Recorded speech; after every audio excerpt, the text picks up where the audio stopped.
上條片講到我參加咗一個2000幾蚊嘅清遠3日2夜旅行團，依家嚟到第2日。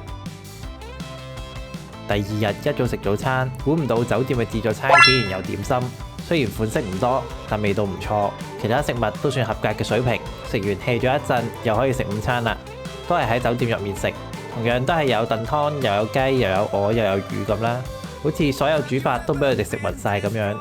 味道一樣都係好食，之後就出發去古龍峽玻璃橋。本身以為搭電梯上去就完，點知要行山上到去先睇瀑布。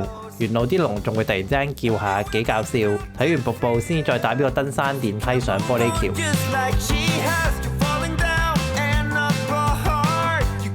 落山原本要行樓梯，不過我見嗰度有啲飛車可以玩，88蚊一程，我就玩咗2個唔同嘅，幾刺激，大家都可以試下。成個景區玩咗3個幾鐘，大家都攰晒。返酒店又食晚餐啦，又係燉湯、雞、鵝、魚，都依然好食。食完仲包咗唱 K 同埋飲啤酒。不過我就揀咗返去浸溫泉，真係舒服到唔想走。